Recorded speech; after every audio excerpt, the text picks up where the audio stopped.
Hello and welcome. Today we're going to talk about pizza, how to make your own crust, how to make your own sauce, and I don't even have to tell you how to enjoy it because you already know how to do that.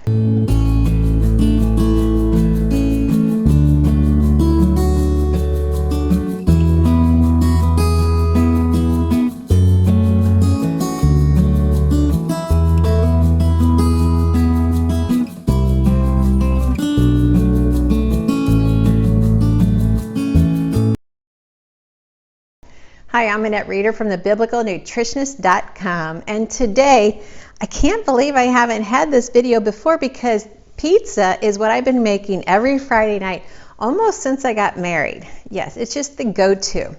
Do you ever get bogged down with what's for dinner? Well, I know I almost hate that question. What's for dinner? Especially if I don't know what I'm going to have.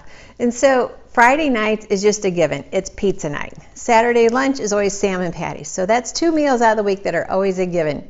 Oh, I could add in Sunday dinner in the evening, supper time. That's just popcorn. So we have 3 meals that are givens, all right? So let me share with you how to make your own pizza crust and how you can make it special, how you can enliven it. So if your family ever eats out again for buying pizza, they're going to say, wow, this just doesn't taste like yours. Well, we're going to learn some secrets today. Now the recipe is from my Healthy Treasures cookbook. I use this cookbook all the time, which is why it doesn't look fresh and clean. I make notes in it. I just keep, oh, this was good, I added this was good, or I'll write, oh, so-and-so didn't like this. So it's a valuable tool for me. So making your own pizza sauce, making your own pizza crust is going to be straight out of this book. So we're going to start with our liquid. We want 1.5 cups of liquid, and I've got just a little bit more than that, so I'm not going to pour all of this out. You may say, Annette, that is the ugliest water ever. It is, because it's one of my secret ingredients. You can use broth. You can use a vegetable broth, a chicken broth, turkey broth, beef broth for your pizza crust. Now, beef seems a little weird, but definitely a chicken broth or a vegetable broth, and that is going to add an immense flavor to your crust. To that, I'm going to add our yeast, 1 tablespoon of yeast, and then I'm going to just whisk that up. Hopefully, you notice my new tool. This is called a whiskey. No, it's called a fisky. Let me get that right. It's not whiskey. That would be the opposite of what I want you to think about. It's called a fisky. It's a fork whisk, and it's a new tool that we're giving away on our website. We have 2 websites. On our website, designedhealthyliving.com, for people who make a purchase there. So hopefully you are subscribed to this YouTube channel. You've hit the bell next to it to get notified every time we post a new video, because this is only a limited time offer to get this for free on our website. Now you might have seen I've already added 1 egg. To this I'm going to add our salt. I'm going to, in the salt mixture is about, I think salt is 1 teaspoon. Let me get back to the right page for pizza crust. I was on the page for the sauce. All right, so we've got the 1.5 cups of warm water. We've got the tablespoon of yeast. We got 1 egg, 1/2 teaspoon of salt. We also added a little bit of sucanat. My husband kind of grew up with Panera, not Panera pizza, Papa John's, because they had a sweet crust. And so he likes a sweet crust. Well, he likes a sweet everything, even a sweet wife. He gets it about 75% of the time. And so I throw in a little bit of sucanat. To this, I've also added in some garlic. Fresh garlic mince would be really good. Instead, I am using, actually, I didn't put that in. I am using my dehydrated garlic. I'm just going to sprinkle some of that in. There we go. And we also, you could put some Italian seasoning. You could put fresh herbs in here. Boy, that would be good. And anything else that your family enjoys. So I also actually have some freshly minced oregano straight out of my garden. And that's going to add just a little bit of green flecks throughout the dough, which to me makes it look so professional. So I threw in some oregano. I have a video coming out about oregano and the health benefits of it, so if you haven't caught that video yet, be sure you are subscribed. Now we're going to go ahead and add 4 cups of flour.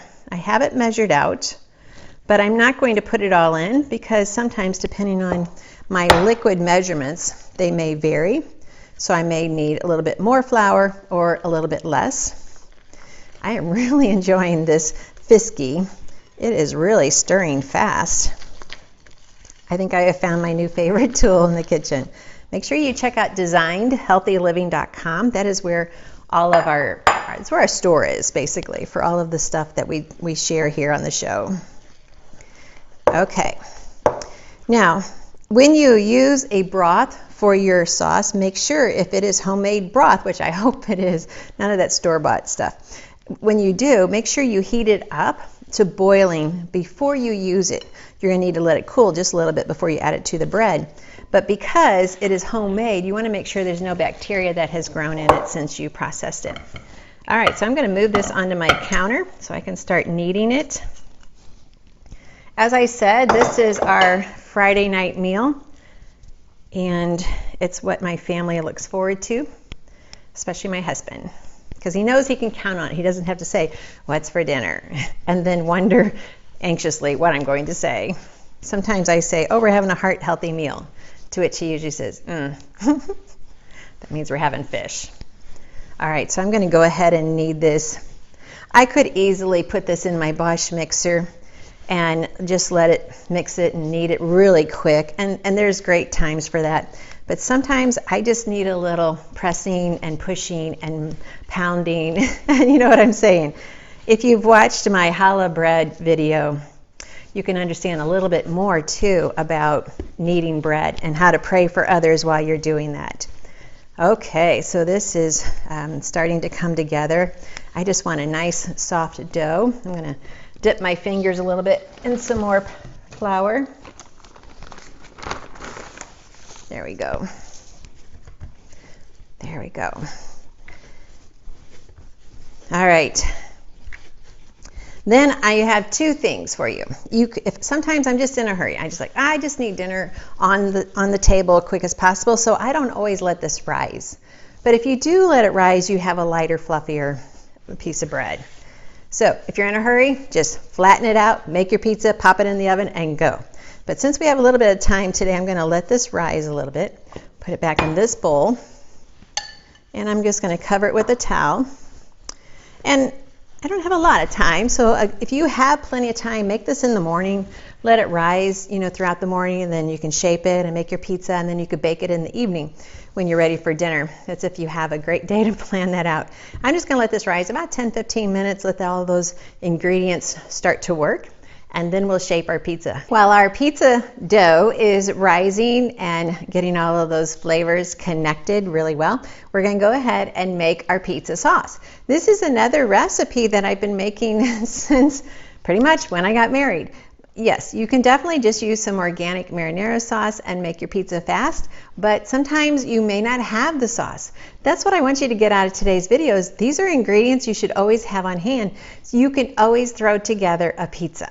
So we're going to go ahead and use the recipe on page 104, again, from my cookbook, Healthy Treasures Cookbook. You can get it on Amazon, my websites. Actually, if you buy it on my website right now, you'll get a free Fisky. I will get it outright.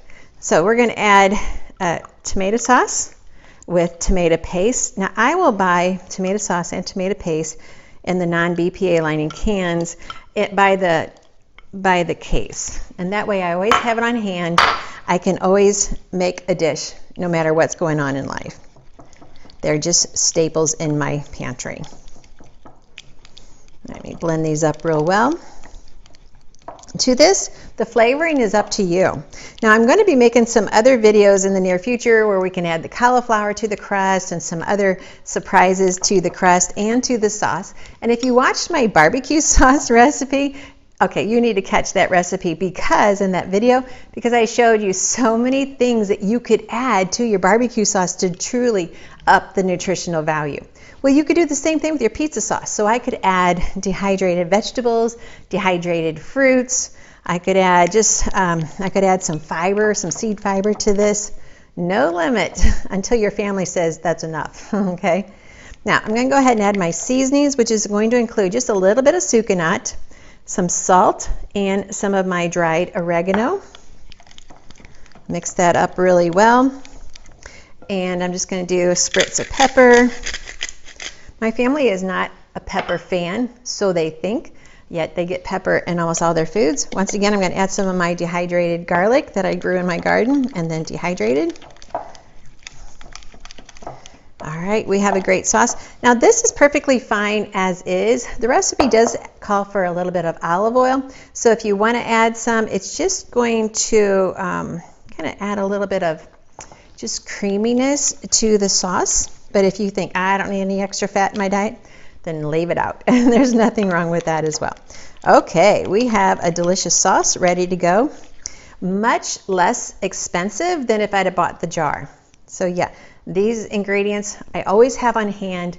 It's almost like I'm getting a meal almost for free. So probably under, I would say definitely under 75 cents to make this sauce. So it's definitely worth having ingredients on hand. Our sauce is ready. Let me go check the dough and we'll put it all together. Now we get the fun of putting it all together. I have my dough. This is enough dough for 2 pizzas, so I'm only going to use half of it, put the rest of that back for the second pizza.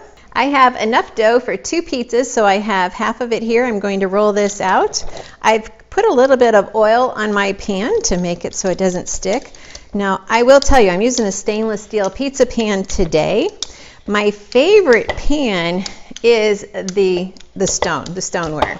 That just makes the most crispy crust and everything. So if you wonder why I'm not using it today, it's because after 10 years I actually broke it and I still need to get that replaced. But this is my backup pan. A stainless steel does work well. To make a really good crust, you would actually make your pans hot before you put the crust on it.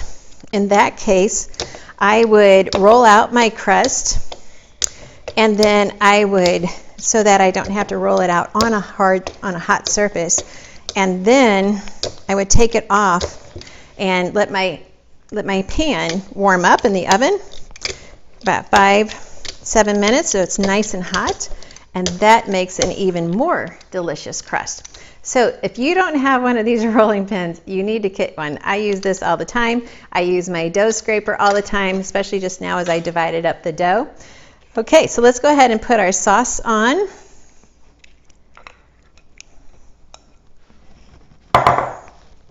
And I am making 2 pizzas today. The first one is going to be sausage, just plain old sausage pizza. I use a turkey sausage, an organic turkey sausage that I get from the store. Sometimes I'm buying from farmers, but today I didn't have a farmer with some supply. So I ended up having to get it from the grocery store. So I'm going to go ahead and put my sausage on, and this is the way my husband likes his pizza.